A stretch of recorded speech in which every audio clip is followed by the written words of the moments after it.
Entonces, bueno, a ver, lo del concepto de abiertos y cerrados. Las definiciones que comentó Lalo inicialmente son un poquito como no muy claras en realidad, que es que un abierto es un conjunto eh, A tal que su intersección con su frontera es vacía, ¿sí? Y un conjunto cerrado era un conjunto A tal que A contiene a su frontera, ¿sí? Entonces son como esas dos opciones y en cierto sentido una es como la opuesta de la otra, porque como que o la frontera está todo dentro de A y eso quiere decir que se ha cerrado, o la frontera y A están totalmente disjuntos, y eso es que sean abiertos. No todo conjunto en RN es abierto o cerrado. Hay conjuntos que no son ni abiertos ni cerrados, ¿sí? Pero bueno, tenemos estas dos nociones que en cierto modo son como opuestas, ¿no?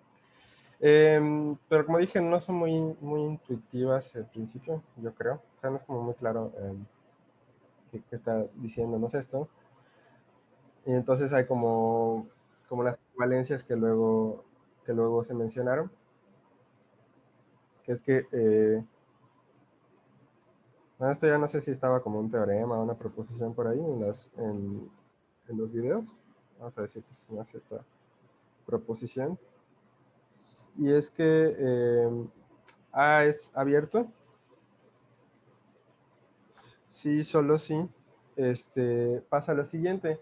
Cada, cada punto que uno tome en A es un punto interior de A, que en otras palabras significaba que para cualquier punto en A no solamente está ese puntito, sino tú lo inflas un poquito y esa vecindad que tienes, esa bolita alrededor de ese punto, también está en A, ¿no? Entonces, o sea, formalmente era que para cualquier punto existe un cierto radio, tal que la bolita con ese radio y ese punto queda todo adentro de A, ¿no?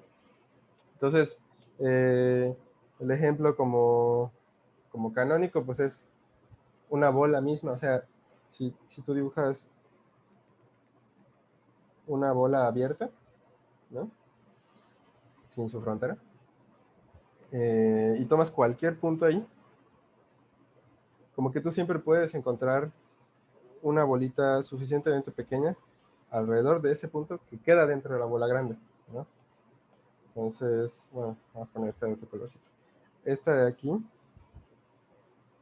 sería la BPR la B, perdón, BRP que menciona este, el enunciado, ¿sí? Entonces, aunque la intuición es que cuando tú tomas un punto en un conjunto abierto, como que no solamente está este punto, sino al menos algunos puntos a su alrededor también están, ¿no? O sea, como que tú te puedes mover tantito y sigues dentro del conjunto. Sí, entonces, eso era que el conjunto fuera abierto, o sea, es una caracterización. Y para que el conjunto sea cerrado, pues también tenemos una caracterización, que es que pues esto es equivalente a que el complemento sea abierto, ¿sí? Entonces,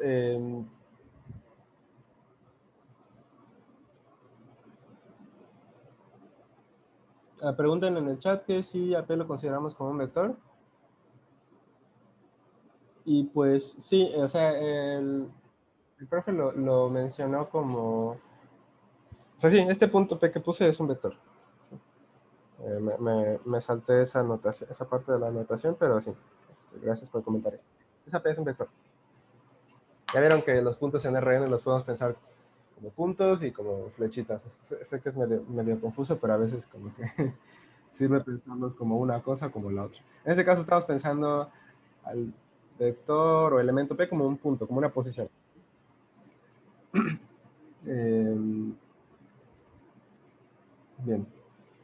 pero en cualquier caso es un elemento de Rn. ¿Sí?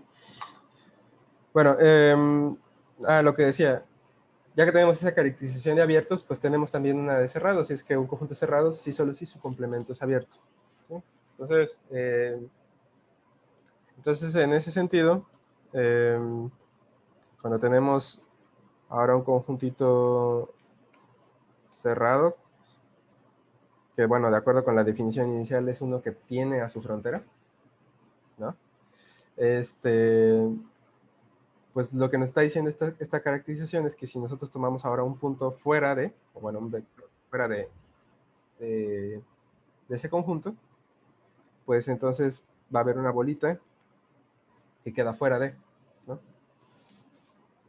Entonces, si tomamos un punto fuera de un cerrado y nos movemos tantito, seguimos estando fuera del conjunto cerrado. ¿Sí? Esa es la idea. Y bueno, con respecto al concepto de cerradura, pues bueno, la definición de cerradura era que... Mau, ¿Sí? perdón, es que hay compañeras que quieren entrar y aún no pueden. Ah, chicos. Gracias por comentar. Sí, estaba admitiéndolos, pero ahorita que estaba explicando, se me fue la onda. Bueno, decía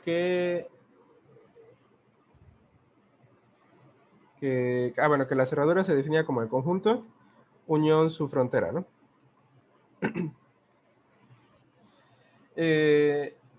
Ok, bueno, pero luego, en una de las ayudantías previas, les mencioné, bueno, les demostré ahí una proposición que era pues justo una caracterización de esto, ¿no? Que era que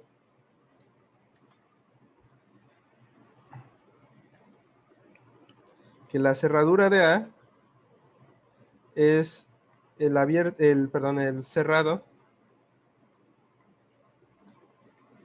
más pequeño que contiene a A, ¿no? Y digo, tiene sentido pensar en el más pequeño porque, bueno, puede haber muchos cerrados que contienen a A. O sea, por ejemplo, en uno de los ejercicios, uno demuestra que los conjuntos que son como rectangulitos o cajitas en Rn, ¿no? Que se definen como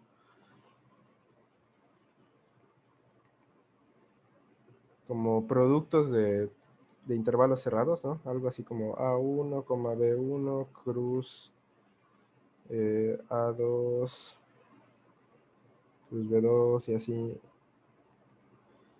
Estas cosas son conjuntos cerrados, ¿sí? De hecho, es como un ejemplo también pues, muy básico o clásico de un conjunto cerrado.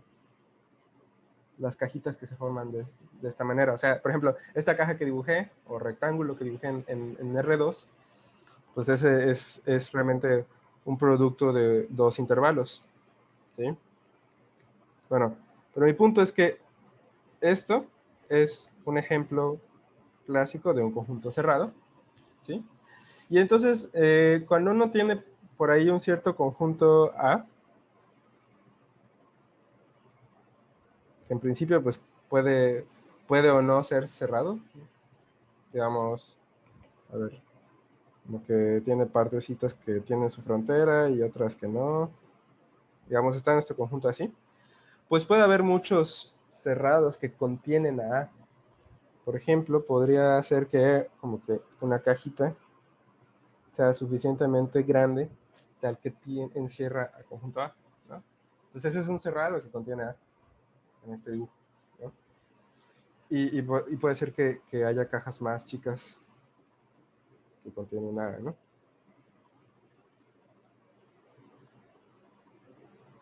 ¿Sí? Entonces, bueno, las cajas no son los únicos ejemplos de conjuntos cerrados. Entonces, pero es nada más para que vean la idea. Se puede ver como cada vez, puedo ir tomando como conjuntos conjuntos cerrados cada vez más chicos que contienen al conjunto A. Y entonces la cerradura va a ser el menor de todos, ¿sí? En ese sentido. Entonces, en este caso, la cerradura pues sería como ahora sí tomarnos toda la frontera de A, ¿no? Y bueno, A inclusive. Entonces, como la intuición de la cerradura. No, no sé muy bien cómo más aclarar esto. No sé si esto aclaró un poco la duda que tenías, Ana. Sí, la aclaro un poco, pero ahora me generó otra Ajá. que, o sea, digamos que si tenemos ya un conjunto, por ejemplo, en este tú lo diste como entre abierto y también cerrado, ¿no? Ajá. Y al tomar la cerradura, pues ya estamos tomando la frontera. Ajá. Entonces, si ya el conjunto, bueno, o sea, lo que quisiera saber es si ya el conjunto es cerrado, ese mismo, bueno, ajá, digamos que ya su frontera sería, de este conjunto sería como la misma cerradura. Sí, esa es una buena pregunta y de hecho, qué bueno que lo dices porque sí, es como bien importante eso. O sea, justo esta caracterización nos dice que cuando tenemos un conjunto cerrado, ya su cerradura es el mismo, ¿sí? Esa es una de dos proposiciones bien importantes. De hecho, eso es un círculo así. A es cerrado, sí, solamente sí. Eh, es su propia cerradura. A es igual a la cerradura de A, ¿sí? Y otra proposición similar que tiene que ver con otro concepto que vimos en esa misma ayudantía donde platiqué de la cerradura, es sobre el interior. Y es que A es abierto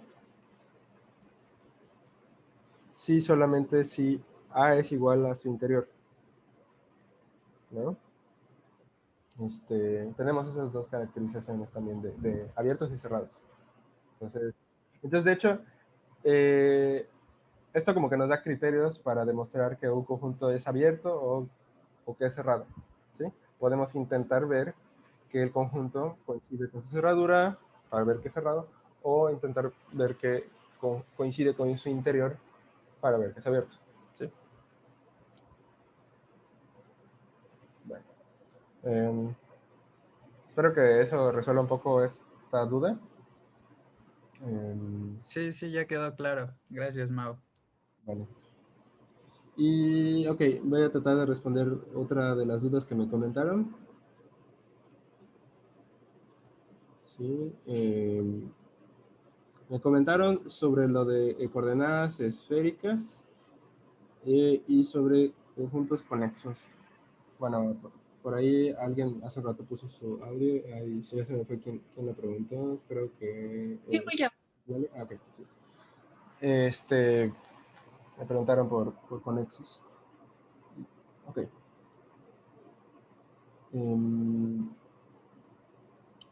a ver, voy a tratar de responder la pregunta sobre coordenadas esféricas. ¿Sí? Primero. Em, entonces, lo de coordenadas esféricas, o sea, voy a tratar de hacer un dibujo que tal vez como que ilustre un poco la cosa. Y un ejemplo, como me preguntaron. Em, para, para encontrar las coordenadas esféricas de un punto en R3, porque ahí es donde estamos definiéndolo, ¿no? O sea, en el espacio tridimensional, nosotros tenemos un cierto punto que tendrá sus coordenadas cartesianas, digamos X, Y, Z, y por ahí en algún lado están nuestros tres ejes.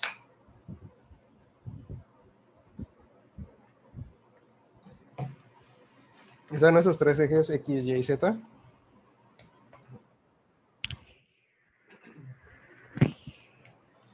Y entonces, para ubicar las coordenadas esféricas de este punto, la idea es la siguiente.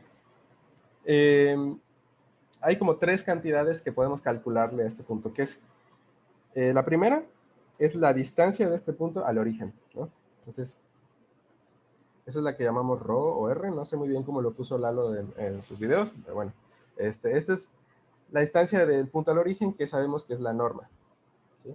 La norma de el punto x, y, z,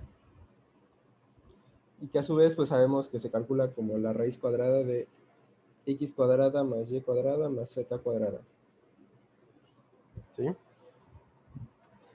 Bien, esa es una cantidad, y eso nos da una de las tres coordenadas esféricas, ¿sí? La segunda coordenada esférica es hacer lo siguiente. Vamos a proyectar este punto x, y, z.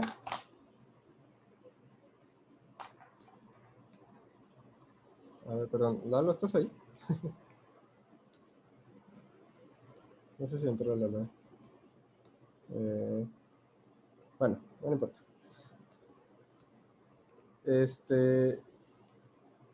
Lo que hacemos es como proyectar este punto al plano XY, ¿sí?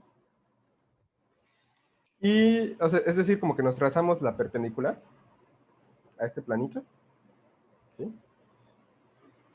Plano de aquí abajo. Y entonces lo que hacemos es fijarnos en el ángulo que forma, digamos ahora, el vector que queda aquí abajito, que sería justo el vector que tiene coordenadas x, y en nuestro plano R2, digamos, el plano de abajo. Ver qué ángulo forma con el eje Y, ¿sí? Déjenme cambiar el color aquí. Este ángulo de acá.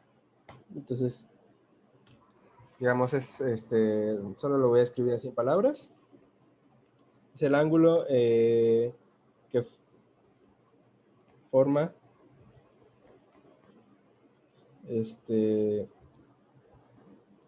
vector XY, digamos en R2, con el eje Y. Digo, con el eje X, ¿no? Que es como en las coordenadas polares cuando nosotros en R2 tenemos un punto y nos medimos la distancia, el origen y el ángulo que formas con el eje X. Entonces, es la segunda coordenada esférica. Y por último, para la tercera coordenada esférica, únicamente nos fijamos en el ángulo que se forma entre nuestro vector X, Y, Z y el eje Z, la parte positiva del eje Z. Y esa es nuestra tercera coordenada esférica. Entonces, phi, ¿sí? Ángulo entre X, Y, Z y perdón, Z. ¿Sí? Entonces, así se definen las coordenadas esféricas de un punto. Y si quieren, pues vamos a hacer el ejemplo con algún punto en específico, digamos, con el punto facilito, punto 1,1,1. ¿Sí? Entonces, pues primero la ρ, que es la norma de este vector, ¿sí? Pues va a ser la raíz de 1 al cuadrado más 1 al cuadrado más 1 al cuadrado. Eso pues es simplemente raíz de 3. ¿Sí? Y luego nuestro vectorcito, pues está como así. Y entonces cuando nosotros proyectamos al plano XY, pues este vector nos cae en el vector 1,1. ¿Sí? Pensándolo como en R2. Y entonces este vector claramente forma aquí un ángulo de 45 grados, ¿no? Entonces es como pi cuartos. ¿Sí? Entonces, nuestra segunda coordenada es, perdón, aquí era, que llamé θ. Θ es pi cuartos. ¿Sí? Y por último, la tercera coordenada es este ángulo, ¿no? Que igual, pues eso lo podemos calcular, formalmente esto lo podemos calcular como con producto punto. O sea, podríamos pensar el producto punto de 1,1,1 con el vector básico que tenemos aquí, que es el vector 0, 0, 1, ¿sí? Y entonces,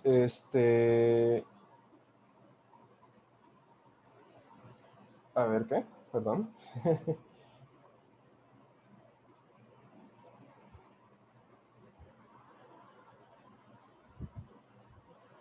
A ver, un momentito. Tengo aquí un pequeño lapsus. Sí, bueno, a ver, vamos a hacerlo. O sea, el producto punto de estos dos vectores son 1,1,1.001, ¿no? Y eso nos da, pues, multiplicar 1 por 0, más 1 por 0, más 1 por 1. Eso es simplemente 1. Y entonces sabemos nosotros que esto es igual a la norma del vector ser, bueno, del vector 1, 1, 1 por la norma del vector 0, 0, 1 por el coseno del ángulo que queremos. ¿Sí? ¿Sí se acuerdan de esta fórmula? O sea, cuando tienes como el producto punto, pues eso se escribe como producto de normas por el coseno del ángulo. Eso ya lo mencioné antes. Entonces, sí deberían tenerlo por ahí en las notas, me parece. Bueno, entonces, pues esto es muy fácil en este caso porque ya sabemos cuál es la norma del primer vector. Es raíz de 3. La norma del segundo, pues es claramente un vector unitario, mide 1. Y entonces aquí tenemos coseno de phi. ¿Sí? Entonces, lo que tenemos es que 1 es raíz de 3 coseno de phi. ¿Sí? Y entonces, el coseno de phi, pues lo podemos despejar. Y nos queda como 1 entre raíz de 3. ¿Sí?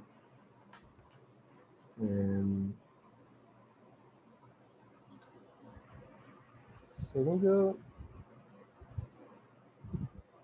esto... No, sí está bien.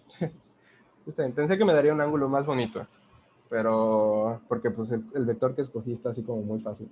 Pero en realidad, pues esto nos va a dar un ángulo que quién sabe, honestamente no sé cuál sea.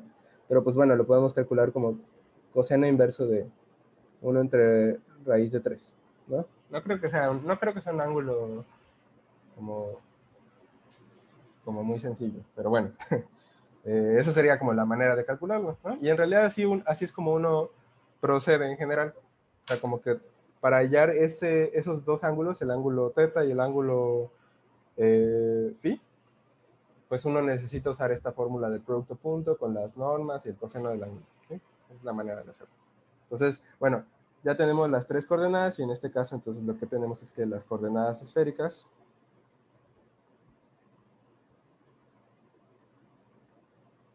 pues serían raíz de 3, pi cuartos, y pues este ángulo que no sé cuál sea, pero bueno, es coseno de 1 entre raíz de 3. ¿Sí? Entonces, no sé si eso aclaró la duda a quien la tenía por ahí. Sí, Mauricio, gracias. Vale. Y bueno, vamos a hacer esto, porque como sí nos interesa también, pues, enseñarles como, o sea, revisar los ejercicios y los problemas que estamos dejando en la guía. Ahorita voy a detener esto de las dudas, ¿sí?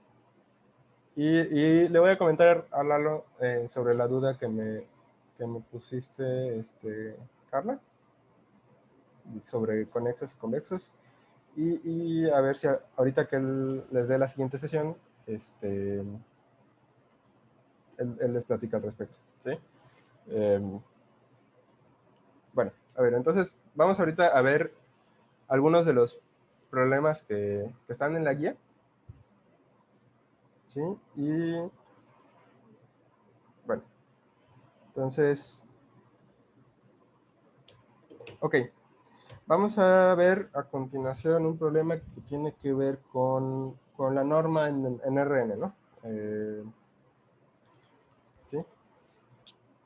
Entonces, este problema pues tiene dos incisos y la idea es que es como una generalización del teorema de Pitágoras en Rn, ¿sí?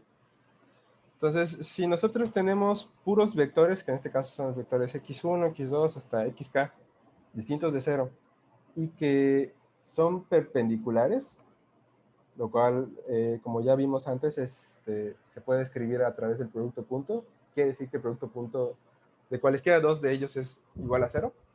Entonces se satisfacen estas identidades que tenemos en el inciso A y en el inciso B. Justo esta de aquí es la que llamamos teorema de Pitágoras, ¿sí? Como en su versión generalizada. Y bueno, el inciso B es nada más como un caso particular. Entonces, vamos a proceder a ver el inciso A, ¿sí? Y entonces, nada más déjenme hacer un dibujo de por qué esto es teorema de Pitágoras. Vamos a pensar en el caso de R2. Nosotros aquí vamos a tener, pues, digamos que tenemos dos vectores, x1 y x2, que son ortogonales, ¿no? Que su producto punto cero. ¿Sí? Y que además pues, son distintos de cero. Son distintos del vector cero, ¿no? Entonces, pues ahí claramente, si hacemos nuestro dibujito, vamos a tener algo de este estilo, ¿no? Y sabemos que el vector suma sería como la diagonal del paralelogramo que podemos construir usando esos dos vectores. Pero como estos dos vectores son perpendiculares, pues ese paralelogramo en realidad es un rectángulo, ¿no? Y entonces nosotros nos podemos fijar como en uno de estos triángulos rectángulos, digamos en este de aquí. Ese triángulo rectángulo, pues sus lados son justamente, bueno, sus catetos son justamente x2, ¿no? Que tenemos aquí abajito. Y el de aquí, el otro cateto, pues sería la norma de x1, ¿no? Porque justo para construir ese rectángulo, pues nos tomamos copias de x2 y de x1, ¿no? Y entonces la hipotenusa, pues es la norma de x1 más x2, ¿no? Porque justo la diagonal es el vector suma. Y entonces, por el teorema de Pitágoras, digamos, el teorema de Pitágoras clásico en geometría plana, pues tenemos esta relación. ¿Sale? Entonces, en ese sentido, esta identidad pues generaliza Pitágoras, ¿no? Si tenemos la suma de estos vectores, su norma al cuadrado, pues es la suma de los cuadrados de las normas, ¿no? Que es esto lo que teníamos aquí en el caso de R2. Si quieren otro ejemplo también como visible, podemos pensar pues ahora en R3. Si nosotros empezamos con... ustedes disculpen que mi stylus esté así como fallando mucho, ya no sé bien qué le pasa porque ya le cambié las baterías, pero bueno. Digamos, tenemos tres vectores que son perpendiculares por parejas, y entonces lo que hacemos para construir la suma de estos tres, pues es que primero, por ejemplo, podemos sumar x1 y x2, y eso pues nos da como un vectorcito por acá, y luego a ese vector le sumamos x3, y entonces lo que obtenemos es un vector por aquí, digamos es la suma.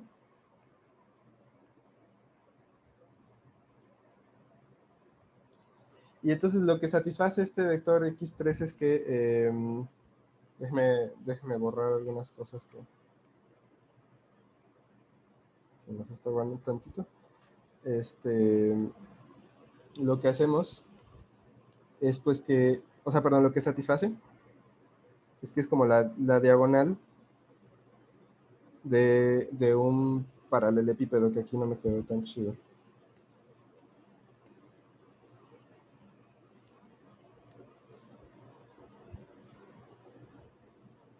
digamos, va a quedar como algo así.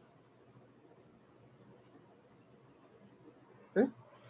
Y entonces justo para calcular la norma de ese vector o de esa diagonal, pues, lo que hacemos normalmente es como iterar el teorema de Pitágoras.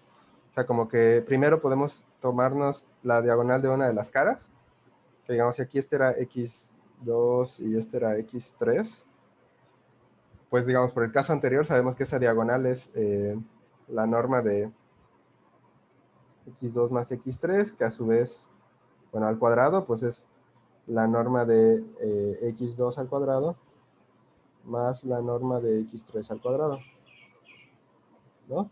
Y luego, o sea, eso ya nos da como esta diagonal, y este triangulito de aquí es un triángulo rectángulo, aunque está como visto de lado, pero es un triángulo rectángulo, y ya sabemos como uno de sus catetos, que es la diagonal de abajo, y el otro cateto, que es este lado vertical, pues es x1, ¿no? Si este de aquí es x1, pues este también es como la norma de x1, ¿no?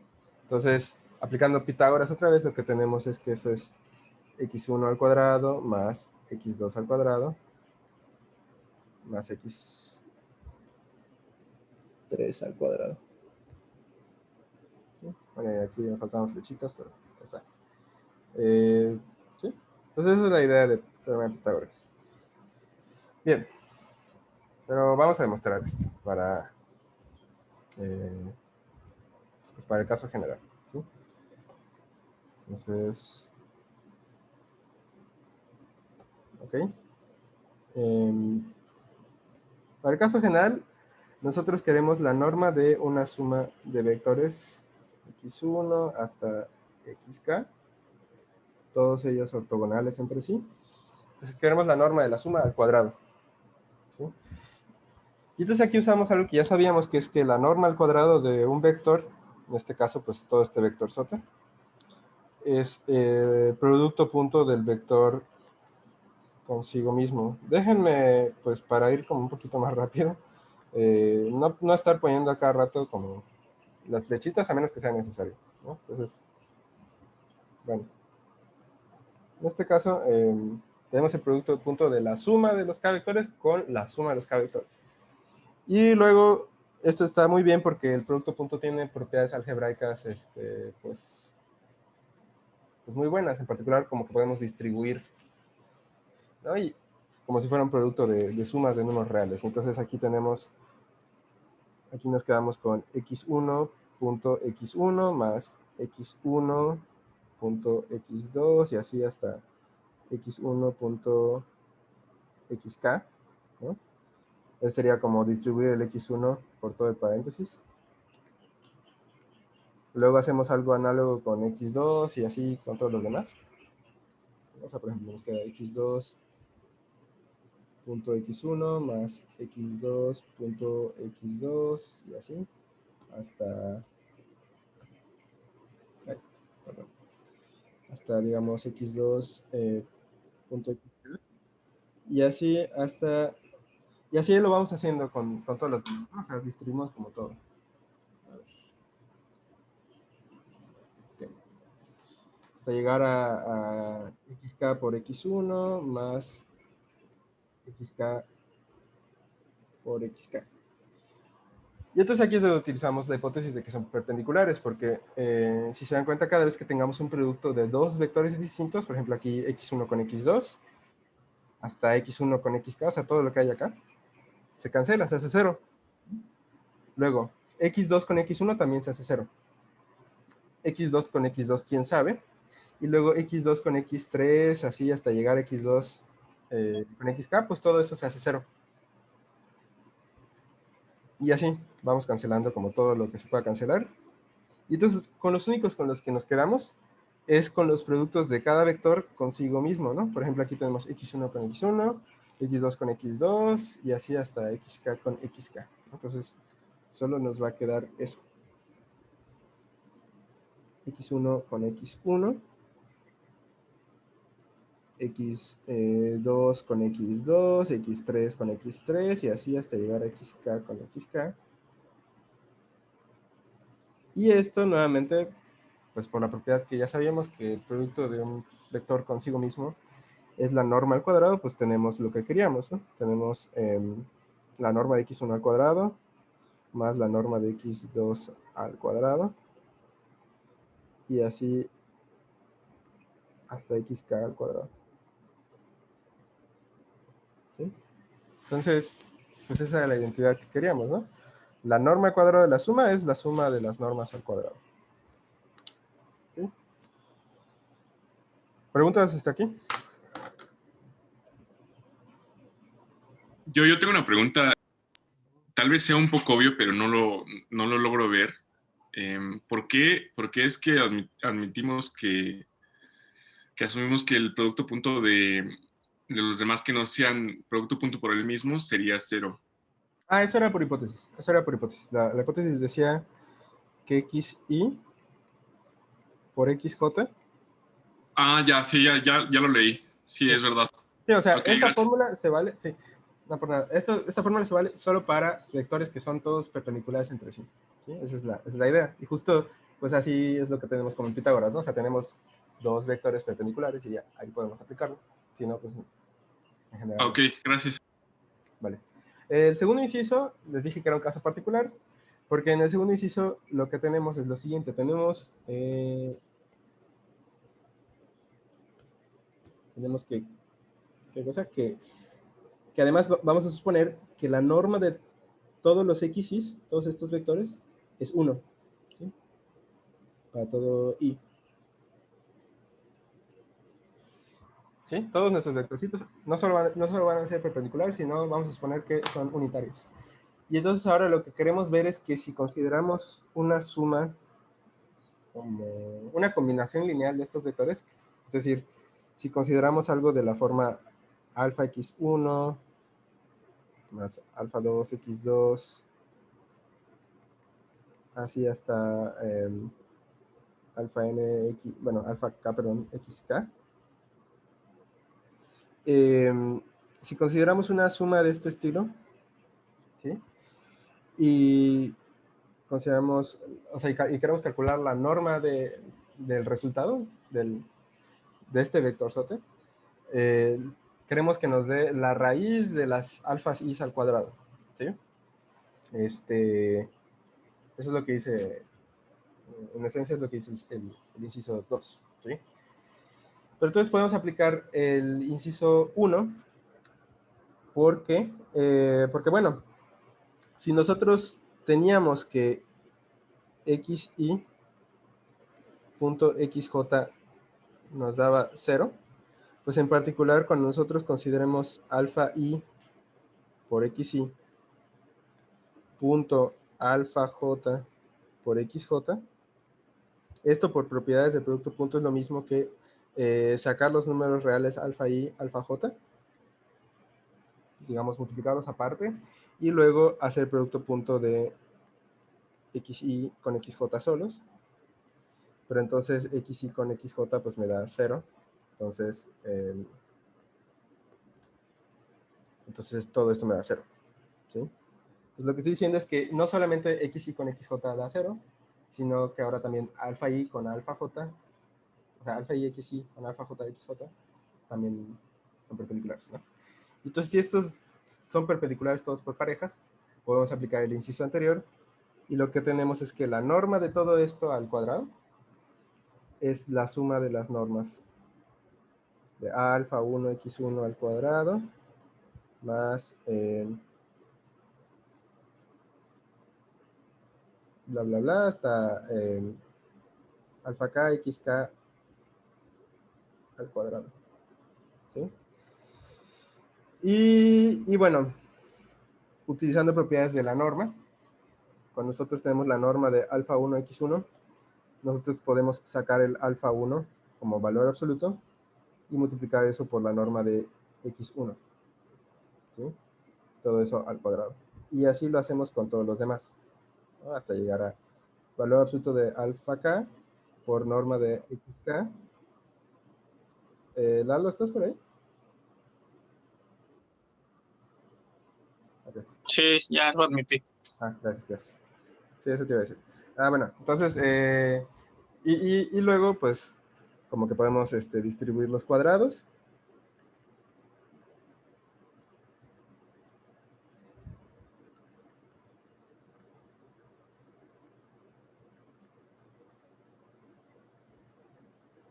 Y entonces aquí utilizamos las otras hipótesis, que es que pues las normas de todos estos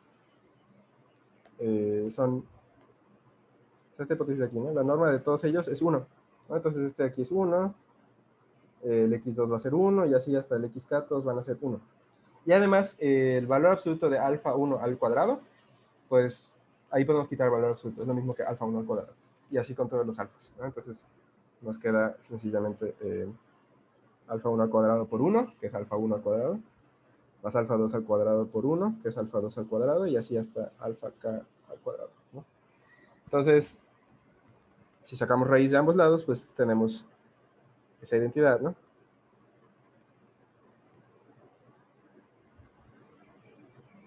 La norma de esta combinación lineal es la raíz de alfa 1 al cuadrado más alfa 2 al cuadrado hasta llegar a alfa k al cuadrado. ¿Sí? Ya. Esto si se dan cuenta, como que generaliza como lo que tenemos para la norma. O sea, la norma normalmente la calculamos tomando las coordenadas de un vector. O sea, si tenemos un cierto vector y sus coordenadas, su norma es elevar al cuadrado todas las coordenadas y sacar la raíz, ¿no? Entonces aquí, si tenemos nuestros vectorcitos x1 hasta xk, digamos, estos son como los vectores canónicos en Rn, ¿no? Son vectores que son perpendiculares entre sí, que tienen norma 1, y entonces las alfas son como las coordenadas, pero con respecto a esos vectores, a estos nuevos vectores, ¿no? Entonces, usando estas nuevas coordenadas, digamos, podríamos calcular la norma de un vector así, igual con la misma fórmula, ¿no? Bueno, entonces eso es todo por el problema 2. ¿Alguna duda de esto?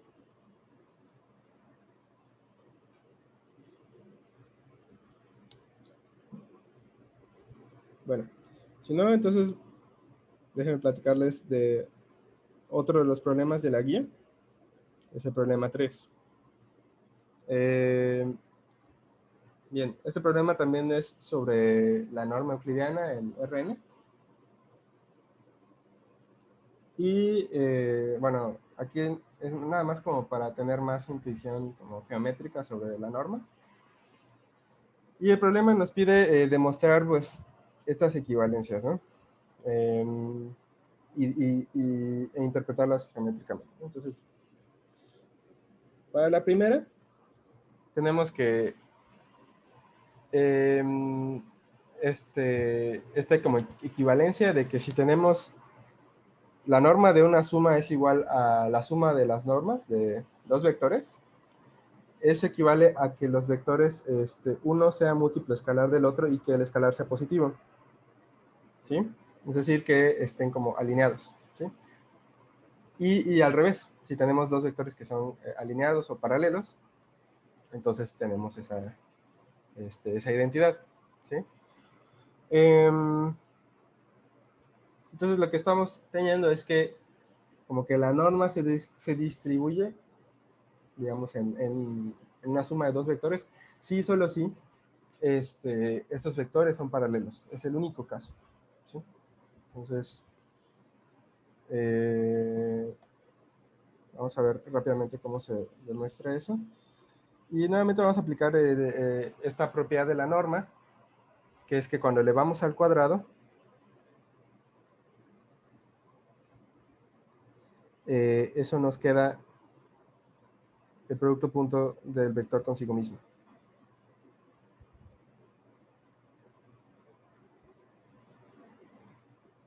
¿Sí? Entonces nuevamente voy a dejar de escribir las flechitas. Y bueno, vamos a distribuir como lo hicimos en su momento. Aquí nos va a quedar x.x más x.y más y.x más y.y. Que bueno, eso es lo mismo que usando que el producto punto también es como simétrico. Este es x.x más dos veces x.y más y.y, ¿no? Se dan cuenta, es como elevar al cuadrado un binomio. Bueno. Y luego, por otro lado, si nosotros elevamos al cuadrado la suma de nuestras normas, que es lo que teníamos al otro lado de nuestra identidad, si esto lo elevamos al cuadrado, pues nos queda la norma de x al cuadrado más 2 veces la norma de x por la norma de y más la norma de y al cuadrado. ¿Sale? Y luego aquí nuevamente usamos esa propiedad de la norma y el producto punto. Esto es x punto x. Aquí lo dejamos como está. Y aquí nos queda y punto y. ¿Sí? Bien, entonces, estas dos cosas van a ser iguales, ¿no? Estos de aquí van a ser iguales. Sí, solamente sí.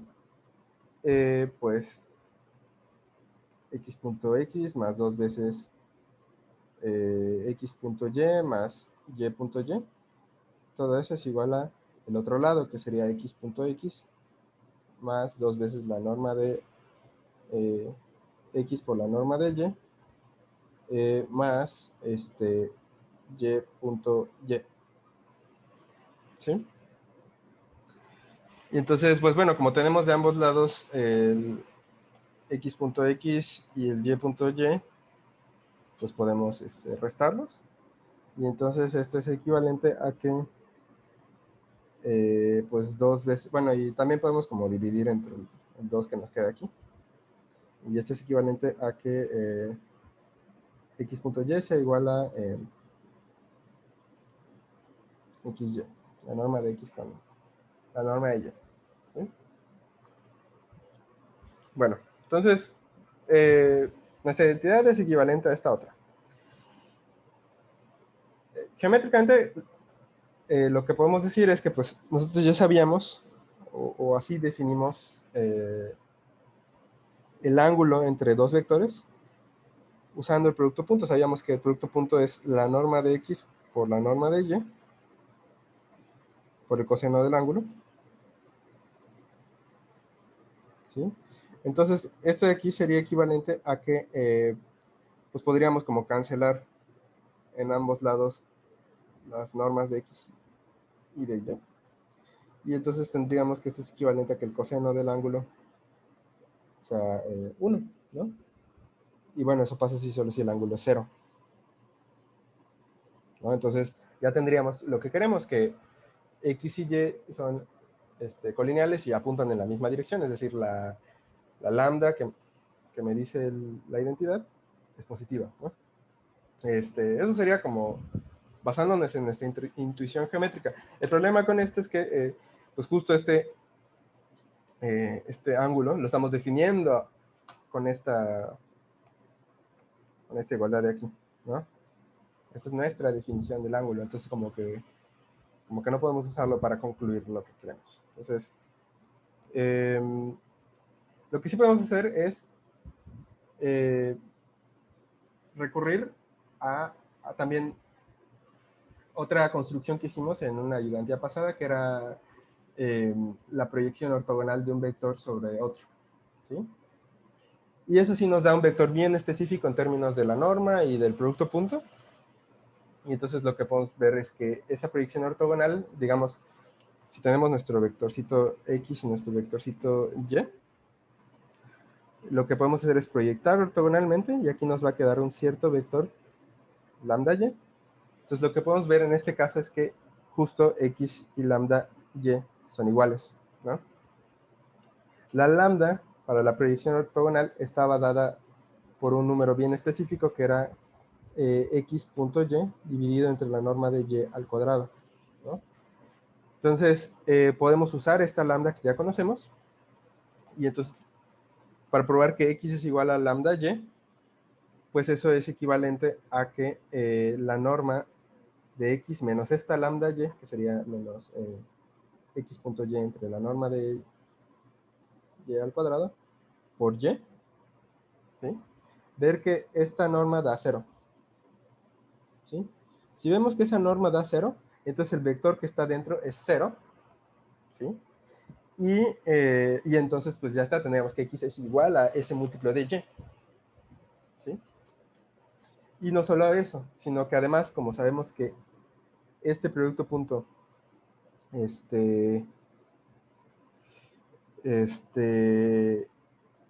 igual al producto de las normas, ¿no? A ver, ¿por qué? Por esta identidad que teníamos aquí. Pues entonces el producto punto sería positivo, dividido entre la norma de y al cuadrado también sería positivo, y entonces esa lambda es un número positivo, ¿no? Que es otra de las cosas que nos dice este problema, ¿no? Entonces, vamos a probar esto, que la norma de esta resta da 0, ¿sí? Entonces, la norma de x menos este número real multiplicado por y, quiero ver que me da 0. Pero bueno, si elevo, digamos, eso es 0, sí, solo sí, al cuadrado también me da 0. Entonces vamos a calcular más bien esta norma al cuadrado. Y lo hacemos así porque ya vimos que las normas al cuadrado como que se comportan muy bien. O sea, aquí nos va a dar x.x, ¿no? Menos 2 veces x punto vector. O sea, aquí estoy usando nuevamente la propiedad de la norma al cuadrado igual a producto punto al cuadrado, digamos, más y punto y. ¿Sí? O sea, al distribuir obtenemos esto. Y luego, pues bueno, nosotros ya sabemos que, o sea, estamos aquí suponiendo que x punto y es igual a la norma de x por la norma de y. Entonces, si sustituimos esto en esta ecuación, vamos a tener x punto x menos 2 veces x punto la norma de x por la norma de y, ¿no? En vez de tu punto tenemos esto, entre la norma de y al cuadrado multiplicado por y, más y punto y, ¿no? Entonces, a ver, este x punto x vamos a escribirlo como la norma de x al cuadrado, o sea, lo mismo. Y luego aquí, pues, se nos va a cancelar esta norma de y con una norma de y, ¿no? Y además, este número real que está aquí multiplicando a la y, podemos sacarlo del producto punto. De modo que aquí tenemos 2 veces este número real, que bueno, al cancelar la norma de y nos queda norma de x entre norma de y. Y esto multiplicando por x punto y, ¿sí? Más y punto y. Bueno, y este y punto y, perdón, así como lo hicimos con la x, lo escribimos como y al cuadrado. Norma de y al cuadrado, ¿no? Y luego, este x punto y, pues sabemos que es norma de x por norma de y, ¿sí?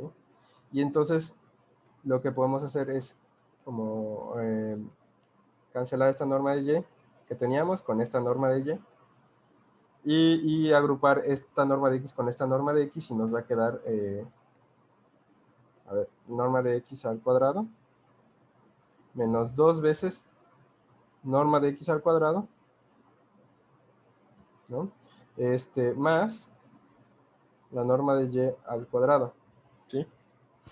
Pero bueno, nosotros empezamos con que, a ver, perdón, aquí empezamos con ¿qué cosa?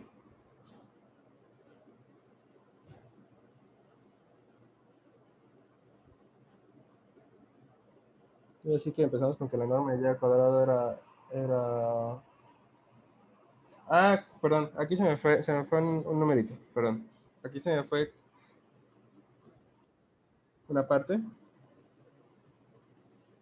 Es que aquí no era solamente y.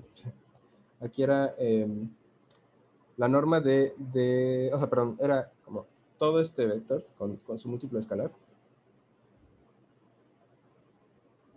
multiplicado por y, punto, el mismo, ¿sí?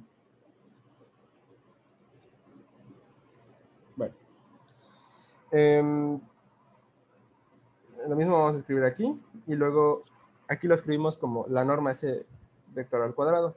Pero la norma S vector al cuadrado pues va a ser como el escalar que lo está multiplicando.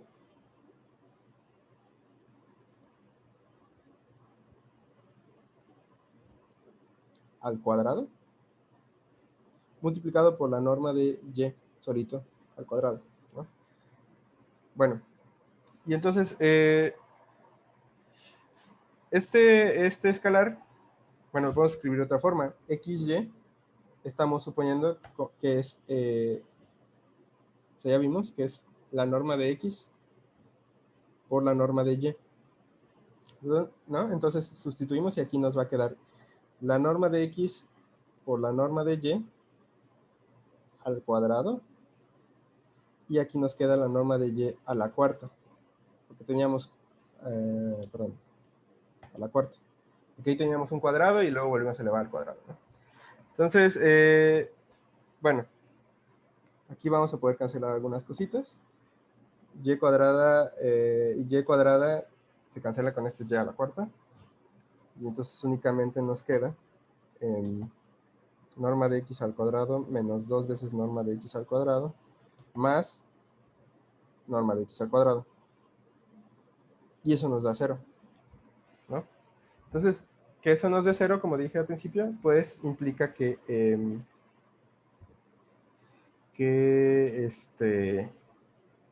X es igual a X.Y entre la norma de Y al cuadrado por Y. ¿Sí? Y luego como que todo esto pues también lo podríamos regresar. O sea, si estos son iguales, pues entonces toda esta norma que calculé es 0. ¿Sí? Y bueno, los pasos anteriores también vamos a poder como regresarlos, ¿no? O sea,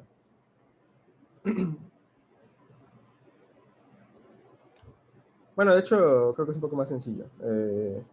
Si suponemos que X es igual a múltiplo de Y, pues nosotros podemos como fijarnos que la suma de X con Y en realidad es ese múltiplo de Y más Y. Y aquí podemos como factorizar la Y. Nos queda lambda más 1 por Y. Y eso pues nos da como el valor absoluto de lambda más 1 multiplicado por la norma de Y. Y como lambda es positivo, pues esto nos da lo mismo que el lambda por norma de Y más norma de Y, que pues a su vez es norma de X más norma de Y, ¿no? Entonces, bueno, esa sería más bien como la manera de regresar, ¿sí? Aquí sería como el regreso. ¿Sí? Bueno, ok, eso sería como lo del primer inciso.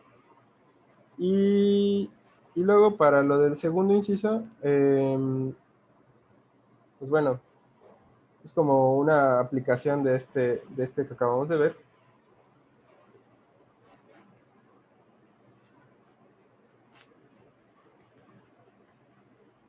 Es una aplicación de lo que acabamos de ver, porque teníamos en el segundo inciso que, o sea, lo que queremos ver es qué pasa cuando X menos Y en norma nos da lo mismo que X más Y. ¿Sí? Pero bueno, la cosa es que X menos Y nosotros lo podemos escribir como X más el vector menos Y.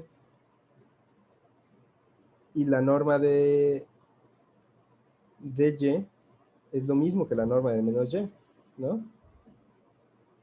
Entonces, por el inciso anterior, esto es equivalente a que X sea igual a lambda por menos Y para algún cierto lambda número real positivo, ¿no? Pero bueno, esto es lo mismo que menos lambda multiplicado por Y. Y entonces si lambda es positivo, pues menos lambda es negativo. Entonces tenemos la equivalencia que nos dice el inciso B. O sea, tenemos esta identidad si solo si X es igual a un múltiplo de Y negativo. ¿Sí? Entonces, pues aquí menos lambda y... Ay,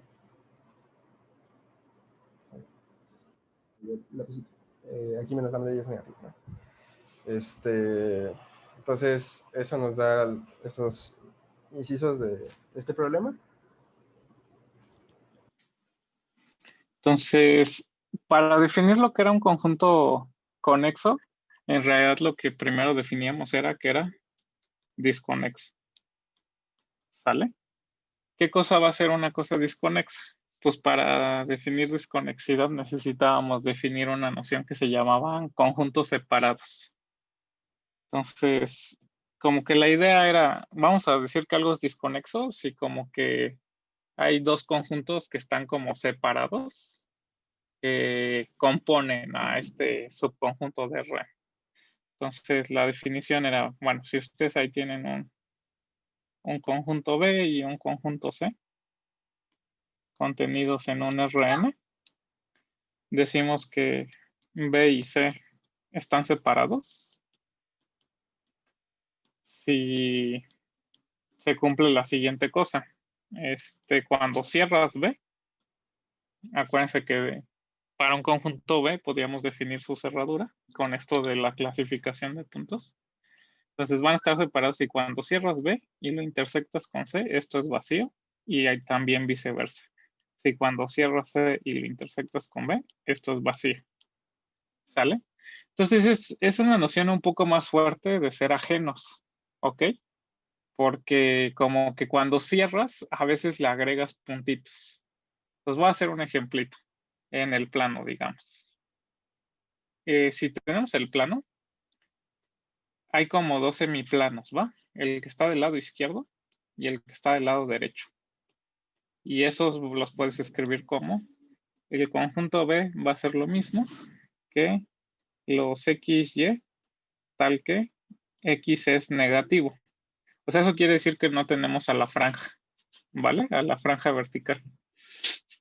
Y el C va a ser el conjunto de XY, donde X sí es positivo. Entonces, claramente estos conjuntos son ajenos, ¿sale? Porque pues no hay un punto que tenga su primera entrada negativa y positiva a la vez. Pero estos conjuntos no están separados con la definición que acabo de hacer. Porque lo que pasa, si se ponen a ver qué sucede con la cerradura justamente es los X, Y, tal que X es ahora menor o igual. O sea, como que le agregas esta franjita, la franja vertical. Y también cuando agregas no, esperen. Estos sí están separados, perdón. Sí están separados porque sí, la cerradura es esto. Y entonces ahora sí, B cerradura intersección C. B cerradura intersección C.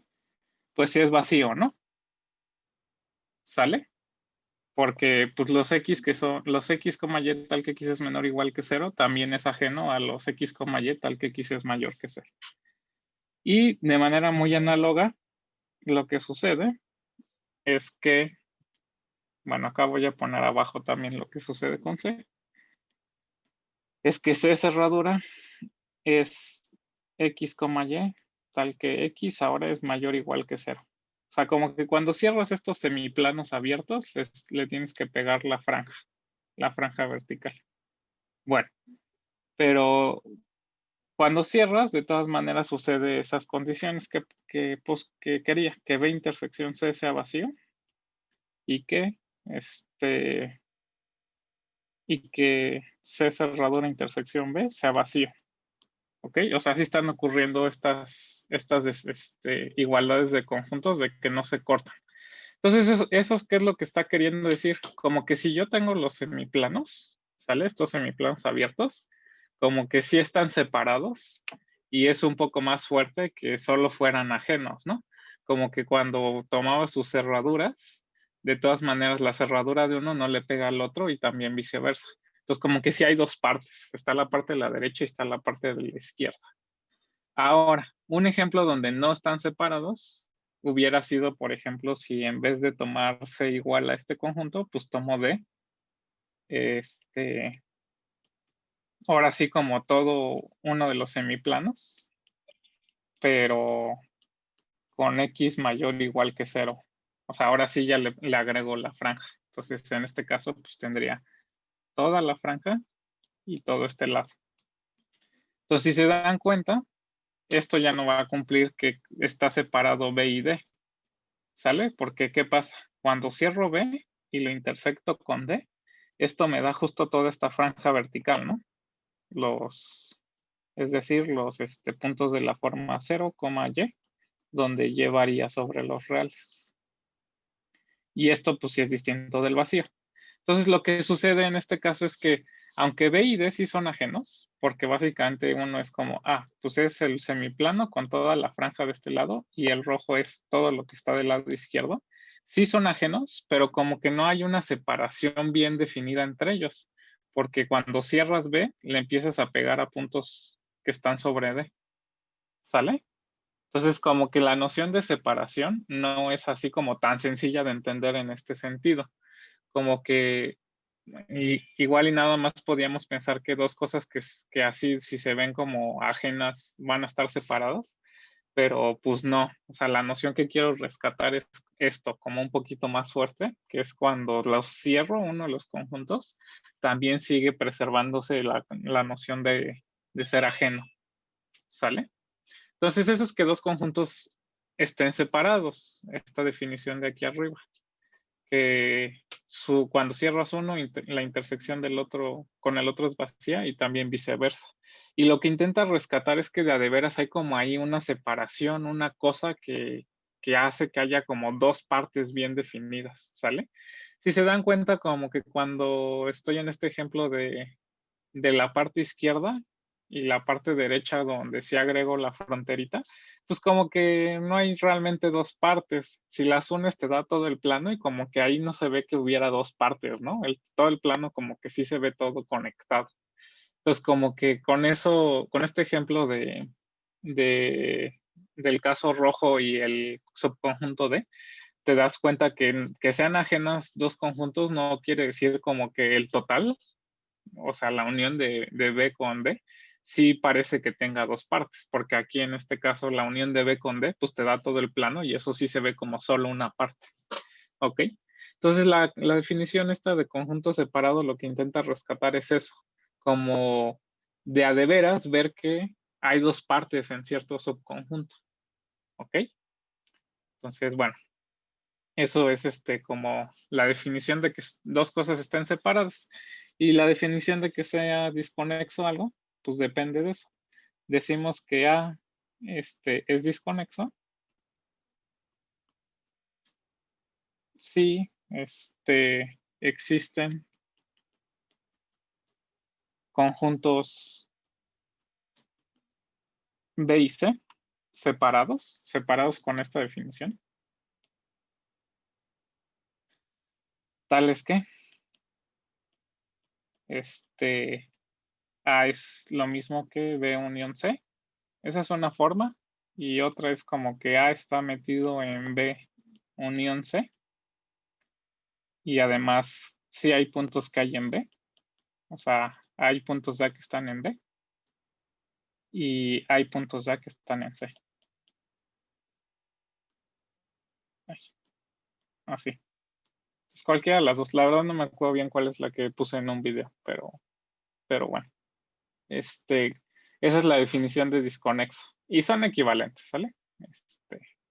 Algo va a ser disconexo si hay como dos partes, B y C, que están separadas una de la otra, o si hay como dos partes que están separadas, de manera que A sí tiene puntitos en una de las partes y también en la otra de las partes. ¿Ok? Y entonces lo que intenta rescatar eso, pues es justamente, bueno, que tengas ahí dos cosas separadas, ya como que dijimos que quiere decir como que de a de veras hay dos cosas que sí se ven como separadas por algo, ¿no? Y entonces que seas disconexo, pues quiere decir que pudiste como encontrar cosas separadas dentro de tu conjunto, ¿no? Si esta es la cosa A, como que eso es lo que quiere rescatar la disconexidad, ¿no? Que había como de veras cosas en ti que las podías separar por ciertos conjuntos que de veras como que están bien separados, ¿no? Y ya con esa definición de disconexidad, al final lo que quiere decir esto es como que de veras el conjunto A tiene más de una parte. Eso es lo que quiere rescatar, ¿sale? Puede tener muchas, ¿sale? O sea, por ejemplo, si tienes una cosa así en el plano, pues eso tiene como 3 partes, ¿no? Pero lo que importa para que sea disconexo, pues es ver que hay cosas como que sí están separadas. Pues esto podría ser una separación, ¿no? Como lo azulito, pues este ovalito B y este ovalote C, como que sí están separados. Contienen al conjunto A, la unión, y tanto hay puntos de A en B como hay puntos de A en C. Y entonces como que sí están separados, aunque haya más partes, ¿no? Lo único que me importa es que de veras al menos haya una separación. Bueno, y que algo sea conexo, decimos que A es conexo, si no es disconexo. Entonces es una definición pues un poco complicada de dar de forma directa. La definición de conexidad no es como que dices algo va a ser conexo si satisface esta propiedad. Más bien es algo es conexo si no satisface esta propiedad. La propiedad esta es de que de veras lo puedas separar. Entonces, de alguna manera lo que estamos tratando de decir es algo va a ser conexo si no tiene posibilidad de separarse en distintos pedazos, ¿sale? O sea que sí debe estar conectadito. Esa es la definición de conexidad. Entonces, bueno, espero que le haya podido aclarar un poquito más a Katia. En el video, pues, está todas estas definiciones. Y, pues, bueno, nada más que lo malo es que sí hay en los videos como que me voy más rápido, ¿no?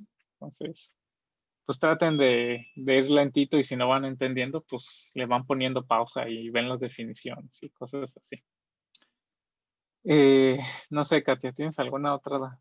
Katia, Carla, perdón. No, está bien. ¿Tienes Ya ¿Sí? quedó. ¿Te ayudó más esto o no? Sí. Bueno. Ok. Después hay otra cosa que suena muy parecida, ¿sale? Que es lo de convexo. No se vayan a confundir con conexo, ¿sale? Entonces, sí hay una implicación que probamos en uno de los videos, que es que los conjuntos convexos son conexos. Pero sí son dos definiciones diferentes, porque hay conjuntos conexos que no son convexos, ¿sale? Por ejemplo, la frontera de un circulito, nada más la frontera, ¿sale? No está rellenito. Esto sí es conexo, como que sea conexo lo que quiero rescatar es que de veras se vea solo una parte. Pero no es convexo, porque convexo quiere decir que siempre que agarras dos puntitos, el segmento de recta se queda metido. Pero ahorita nada más estamos agarrando el borde. Entonces, como solo es el borde, pues toda esa línea roja no se queda metida en el borde, ¿no? Y entonces no se vale la definición de convexidad. ¿Sale? Entonces, bueno, son nociones diferentes, aunque sí hay relaciones entre una y la otra. ¿Va?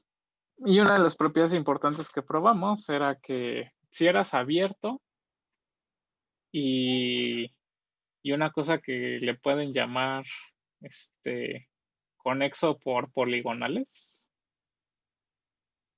Bueno, más bien, si eras abierto, la definición de ser conexo por poligonal equivale a ser conexo con esta definición de conexidad normal.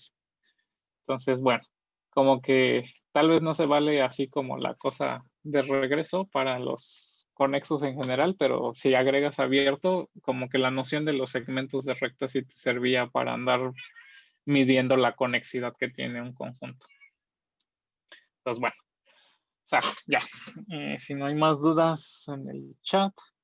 Me preguntaron otra cosa. Alexis dice, ¿conexos que son ajenos en su totalidad?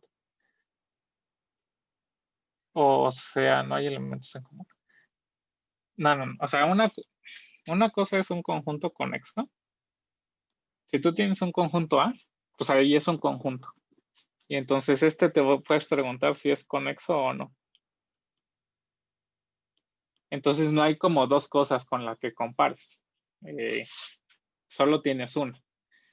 Para responder si es conexo o no, tendrías que empezar a ver, bueno, ¿existirían conjuntos que me separen a mi conjunto? O sea, existen B y C que están separados. ¿Qué quiere decir eso de que estén separados? Pues que la cerradura de uno no le pega a la otra. Y se cumpla eso que acabo de escribir hace rato. Para saber si va a ser conexo o no, tengo que ver si sí existen B y C que están separados, de manera que B unión C contenga A y que de veras haya puntitos que estén en B y que haya puntitos que estén en C. ¿Sale? Bueno, ahorita hablamos de lo de los problemas de látex, ¿sale? Pero es que quiero ver ejercicios porque pues como que no ha habido muchas dudas y ya el fin de semana es su examen. Entonces, regresando a la pregunta de Alexa, de Alexis, que seas conexo es como una cosa que es en un conjunto y para saber si sí va a ser conexo o no, pues tienes que preguntarte si existen estos conjuntos B y C que están separados en esta noción que digo de separación. Y ya, si no existen los B y C con esa propiedad de que están separados y se cumple que A está metido en la unión y hay puntos de A en B y hay puntos de A en C, entonces sí eres conexo. Si sí existe alguna forma de separarlo con conjuntos B y C, y entonces sí eres disconexo, ¿vale? Entonces como que la propiedad de ser conexo es para un conjunto y entonces no tiene que ver si es ajeno o algo así, más bien tienes que ver si existen como estas partes que están separadas, ¿no? Si hablas de que estén separados, ahí sí puedes tratar de decir qué pasa con las separaciones, ¿no? O sea, si B y C están separados, ¿qué quiere decir? Si B y C están separados, en particular son ajenos, pero el ejemplo que acabo de poner acá arriba de este B, el semiplano izquierdo sin la barra frontera, y el semiplano derecho, pero con la barra frontera, son un ejemplo de dos conjuntos que sí son ajenos, pero no están separados. Porque cuando cierro el B, cuando hago la cerradura del B, ya intersecta a D. Entonces son conjuntos que no están separados realmente. Sí son ajenos, pero como que no se está cumpliendo lo que yo quisiera, que de veras como que sean dos partes diferentes, ¿no? Eso es lo que intentas rescatar cuando dices que dos conjuntos están separados. ¿Va? Sí es un concepto un poco difícil de manejar, pero un poco difícil de manejar formalmente. Pero la intuición es esta, como que defines qué quiere decir que haya dos partes bien separadas. Eso es lo de decir que haya dos conjuntos que están separados. Y entonces luego ya dices, bueno, una cosa va a ser disconexa si tiene dos partes bien separadas. Y una cosa va a ser conexa si nunca para ninguna combinación que haya de conjuntos separados se cumple que esto de acá, ¿no? De que A está metido en la unión de dos conjuntos separados y que A sí tiene puntitos en B y A también tiene puntitos en C. ¿Sale? Bueno. Entonces es eso, nada más. Conexidad trata de rescatar que el conjunto esté bien conectado, que no se vean partes por ahí separadas ni volando. ¿Sale? Pero formalmente sí es un poco complicado definirlo. ¿Va? Bueno. Ok. Entonces, ¿alguna otra duda antes de continuar? Va. Entonces ya vamos a hacer el problema 12.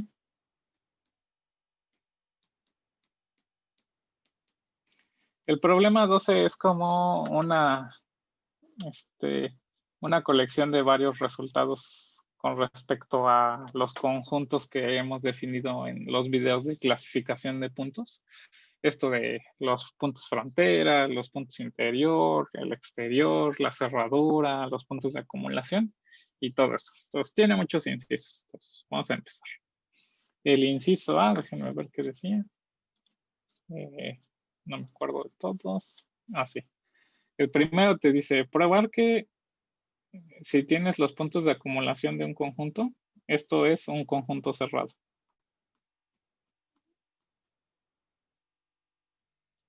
¿Sale?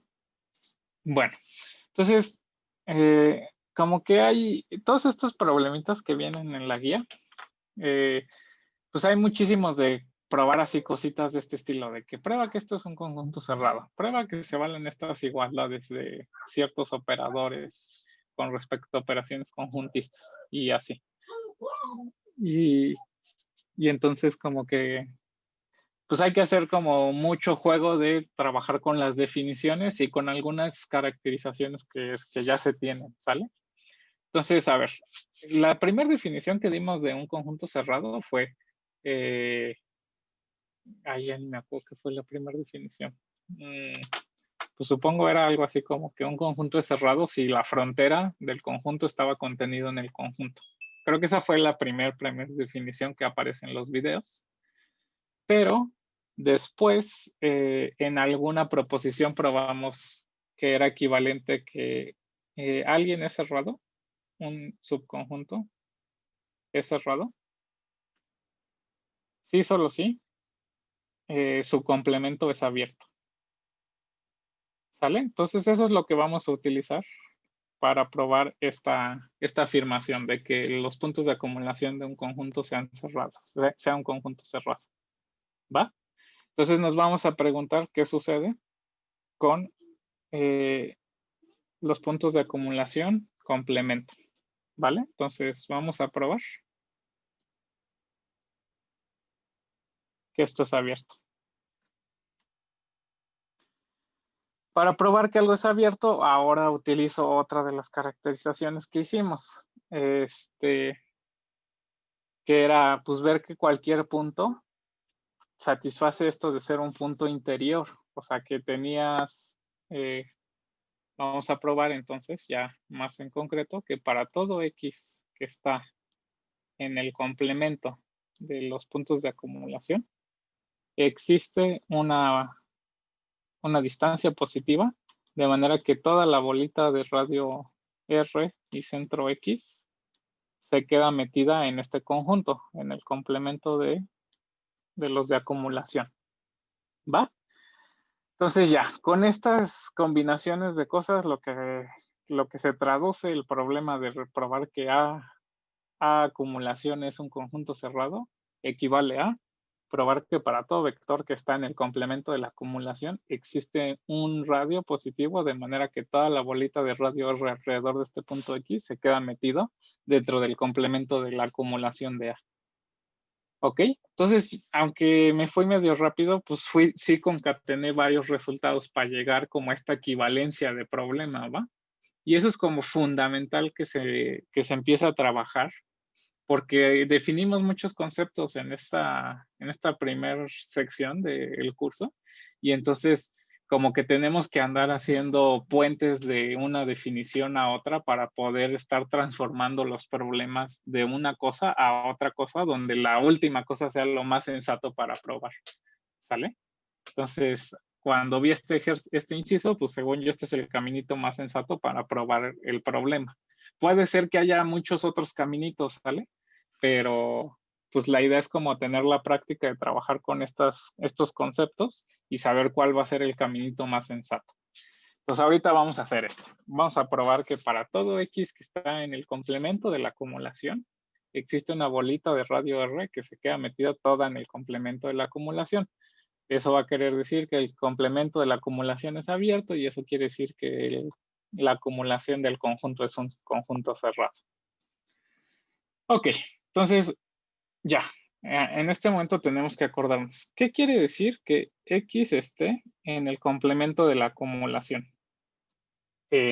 Pues si X está en el complemento de la acumulación, de forma lógica, simplemente lo que quiere decir es X no es un punto de acumulación.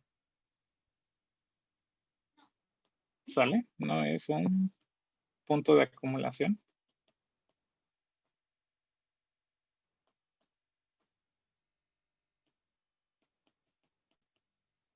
Acumulación de A. ¿Sale? O sea, si X está en el complemento de algo, quiere decir que no está en el algo. Eso quiere decir que X no es un punto de acumulación de A. Y ahora tenemos que recordar cuál es la definición de punto de acumulación. Pues la definición de punto de acumulación es un Y estaba en la acumulación del conjunto A. Sí, solo sí, y esto era definición, ¿sale? Eso quiere decir por definición. Para todo radio positivo, la bolita con radio R centrada en Y agujerada, o sea, le quitábamos el centro, interseccional, era distinto del vacío.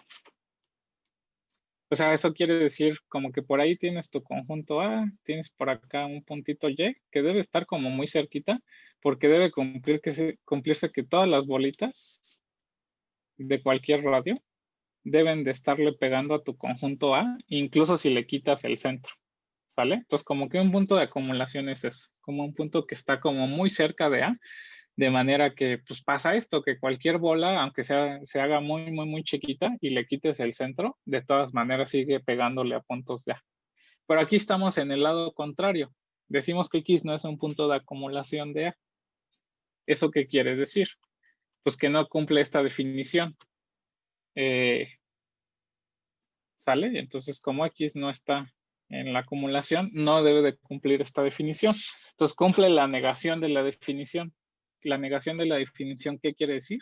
Que existe algún radio positivo, o sea, si es la negación de para todos se cumple algo, pues aquí debe de pasar que existe alguien para el cual no se cumple. Entonces, existe un radio positivo de manera que la bolita con centro X y radio R agujerada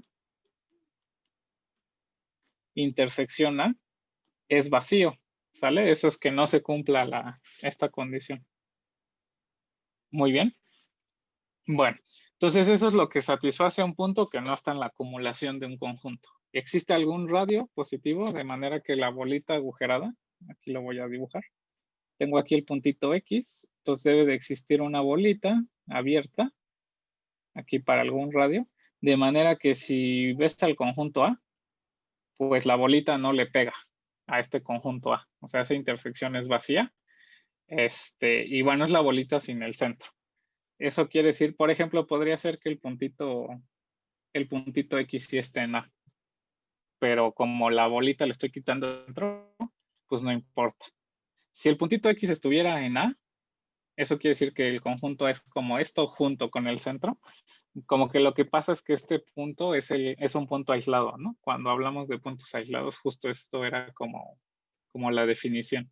Un punto iba a ser aislado si existía una bolita de manera alrededor de él, de manera que no le pegabas al conjunto A cuando le quitabas el centro. O sea, el único punto de la bolita en el conjunto es el centro.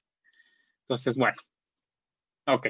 Entonces, esa es la definición de que un puntito X no está en la acumulación. ¿Y qué queremos probar? Pues queremos probar que existe este R. No nos confundamos de R, voy a ponerle otro nombre. Que X no esté en la acumulación quiere decir que existe un R chirulo, vamos a ponerle, que satisface esto. ¿Va? El R chirulo pues es el que sabemos que existe nada más de que el X no está en la acumulación. Y necesitamos probar que existe el R que satisface esto de acá. Entonces, ¿cómo vamos a probar esto? Pues como son problemas de probar existencias, tenemos que proponer algo. Entonces el R que vamos a proponer justo es este R chirulo. Proponemos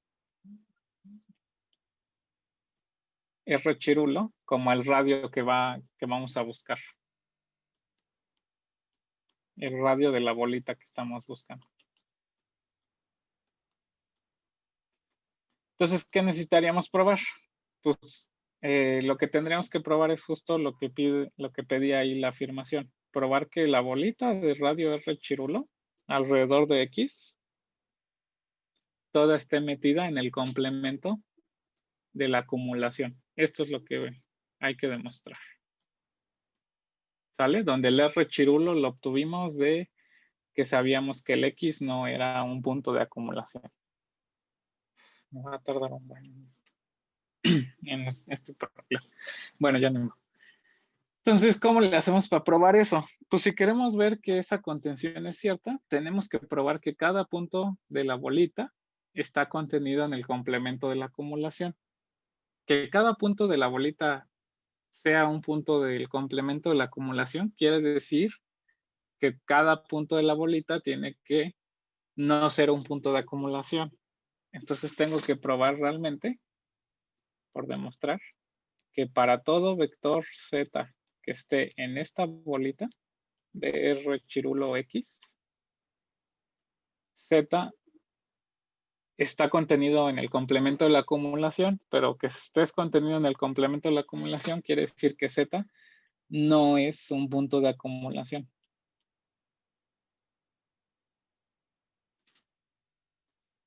De acumulación de A. Entonces necesitamos probar que cualquier punto dentro de la bolita no es un punto de acumulación de A. Eso quiere decir que tenemos que ver que satisface la definición de la negación de la acumulación. O sea, necesitamos probar que para todo Z en esta bolita, que satisfagas la negación de que estés en el conjunto de acumulaciones, que exista algún radio que va a depender de este vector Z, un radio positivo, tal que esta bolita nueva, la de radio RZ, centrada en Z, y sin tu centro, cuando lo intersectas con A, es vacío. Y entonces, ¿cómo le vamos a hacer para eso? Pues nada más voy a hacer un dibujito, no voy a hacer la cuenta formal. Pero bueno, entonces, acuérdense, teníamos nuestra bolita, nuestro puntito X, nuestra bolita R con radio R chirula, y aquí estoy agarrando un puntito Z dentro de la bolita de radio R chirula. ¿Sale? Entonces, lo que podemos hacer es tomar una bolita suficientemente chiquita, ¿sale?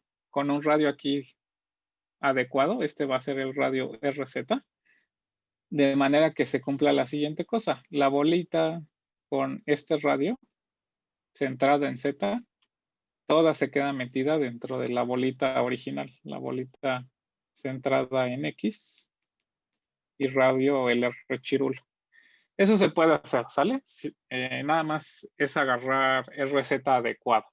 Si quieren en específico quién va a ser RZ, creo que RZ lo pueden poner como un medio de R chirulo menos la norma de X menos Z. Sale. Entonces, bueno, eso va a funcionar como el RZ para que se satisfaga esta cosa con la métrica euclidiana que estamos usando. Pero bueno, no es muy importante ver todos esos detalles. Lo importante nada más es esto, que con este numerito RZ sí se va a cumplir que esta bolita moradita se queda metida toda en la bolita azul. ¿Ok? Sale. Y entonces, pues ya vamos a probar que con este RZ justamente el punto Z no es de acumulación. ¿Por qué? Pues vamos a ver, BRZ centrado en Z, sin el agujero, sin el centro que diga, intersectado con A, pues ¿qué debe de pasar? Pues como esta bolita se está quedando metida toda en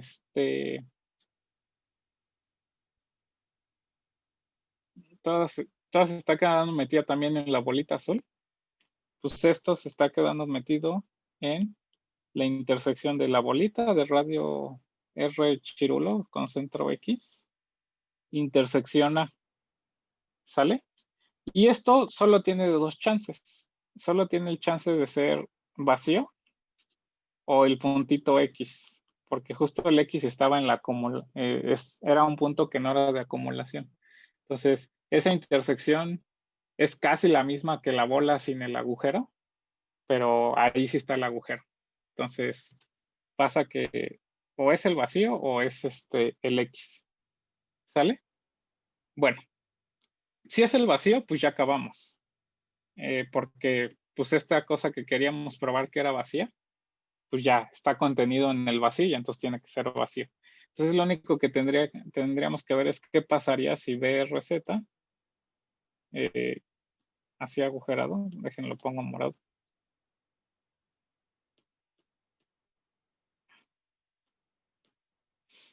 Si BRZ menos Z está contenido, intersecciona, está contenido en esta cosa y esta cosa de pura casualidad se dio justamente el X, el puntito X. Sale. Entonces nosotros queremos que esta intersección sea vacía. ¿Va? Y entonces, pues aquí lo que acabamos de decir es, pues solo a lo mucho podría ser un punto, el puntito X. Pero ¿por qué no puede ser el puntito X? Ay, déjenme ver.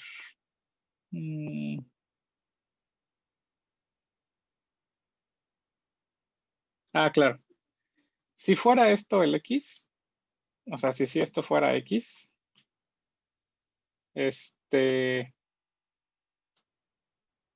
entonces en realidad lo que está pasando es que el puntito X, justo como les dije, como era un punto que no estaba en la acumulación, el X, pero esto tendría que implicar que X sí está en A, pues esto diría que X es un punto aislado.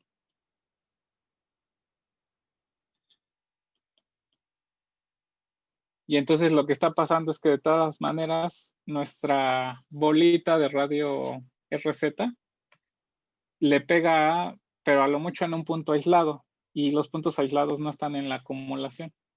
Entonces, ya con eso, lo que estamos logrando probar es que en cualquiera de los dos casos, tanto si era vacía como si no, toda esta bolita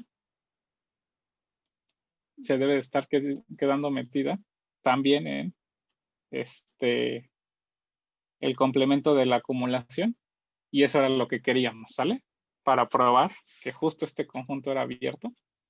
Pues, y con eso ya tendríamos entonces que, o sea, lo que probamos es que cualquier punto dentro de la bolita, para todo Z, dentro de esta bola de radio chirulo, se cumplía que Z en particular está metido en el complemento. De hecho, probamos que toda una bolita se queda metida fuera de la acumulación, y entonces eso implica que esta cosa, el complemento de la acumulación, es abierto.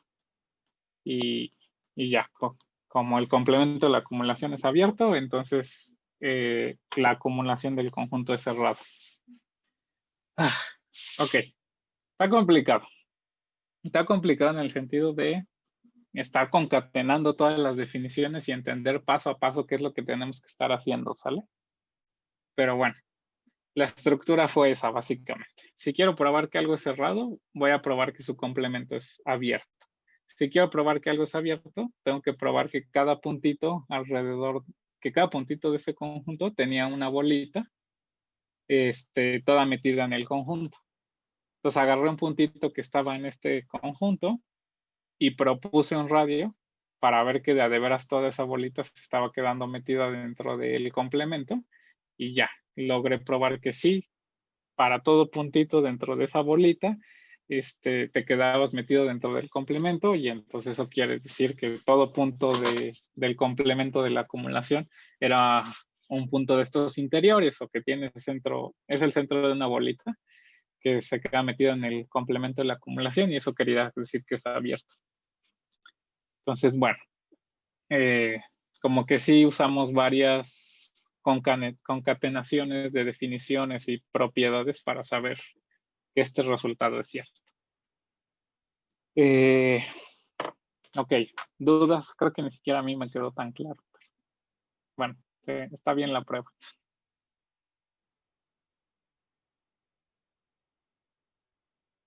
Bueno, si no hay más dudas, sigo con el inciso B. Ay, este ritmo no voy a acabar nada nunca. El inciso B dice, un puntito X, un vector X está en la cerradura de un conjunto. Sí, solo sí. Para todo R positivo. La bolita de radio R, centro X, intersección A, es distinto del vacío. ¿Vale? Bueno, espero no sea tan confuso. Entonces, que X esté en, vamos a hacer primero la ida, ¿va? Entonces vamos a suponer que X está en la cerradura. Si se acuerdan, la cerradura la definimos como A unión la frontera de A. ¿Sale? Entonces, si X está en la cerradura, pues debe estar en la unión de estos dos conjuntos. Eso nos va a decir dos casos. Caso 1, X está en A. Caso 2, X está en la frontera.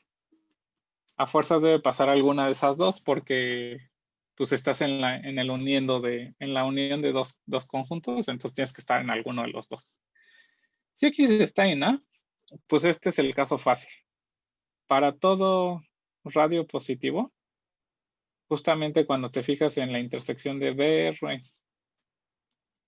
la bolita de radio R con centro X, intersección A, pues esto al menos contiene al centro, porque el centro está en la bolita y el X está en A en estas hipótesis, ¿va?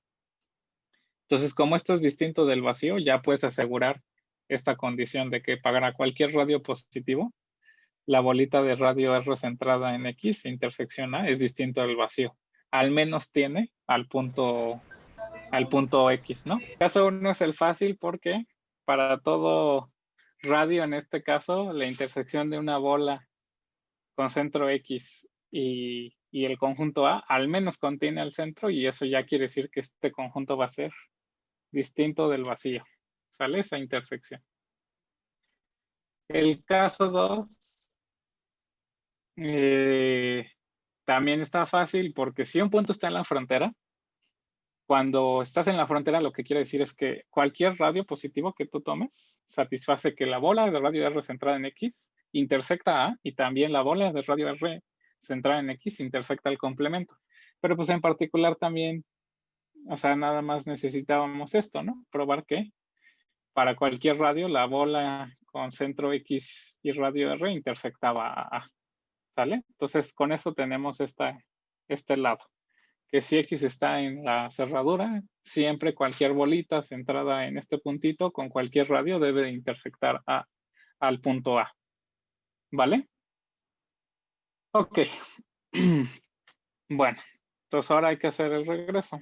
El regreso es, sabemos que para todo R positivo, la bolita de radio R centrada en X intersecta a A en una cosa distinta del vacío.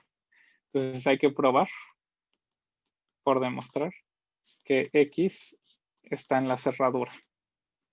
¿Vale? Entonces, lo que vamos a hacer es la siguiente cosa. Ya sabemos que un puntito X tiene solo de 3 chances posibles. X puede estar o en el interior del conjunto, o X puede estar en la frontera del conjunto, o X puede estar en el exterior del conjunto. El interior, la frontera y el exterior son una partición de nuestro espacio y entonces un vector cualquiera va a cumplir que está en uno y exactamente uno de estos conjuntos. ¿Va? Entonces lo que vamos a hacer es, vamos a probar que si un puntito satisface esta propiedad, entonces no puede estar en el exterior. Si no puede estar en el exterior, a fuerzas debe de estar en alguna de estos dos casos Y en cualquiera de esos dos casos, en particular vas a estar contenido en la frontera, en la cerradura, ¿sale? Tanto el interior del conjunto como la frontera están metidos en la cerradura. Entonces, lo único que tendríamos que descartar justo de estos casos es que X esté en el exterior para poder asegurar que vas a estar en la cerradura. ¿Vale? Entonces, vamos a suponer que X está en el exterior. Si X estaba en el exterior del conjunto, la definición lo que quería decir es que existía un radio positivo, vamos a poner de nuevo radio chirulo, de manera que la bolita de radio chirulo centrada en X se quedaba contenida en el complemento o la intersección con A era vacía, ¿va? Pero pues esto es justo equivalente a que la bolita aquí se queda metido en el complemento. O bueno, ya realmente no importa. Solo nos queda como esta cosa de aquí. Si X está en el exterior, debe existir un radio de manera que la bolita de radio R chirulo, centrada en X, no le pega a A. Pero pues eso es una contradicción a la hipótesis, ¿no?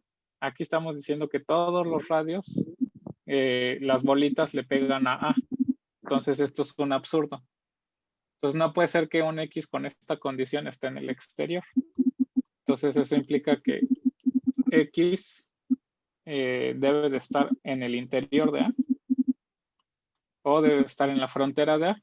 En cualquier caso, estos dos conjuntos están contenidos en la cerradura y ya obtenemos lo que queríamos, ¿no?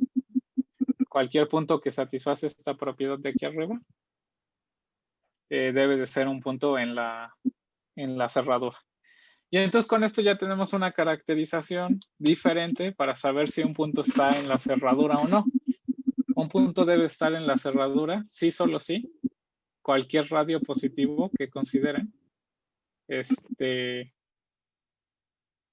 La bolita centrada en este vector y con ese radio le pega el conjunto A, ¿va?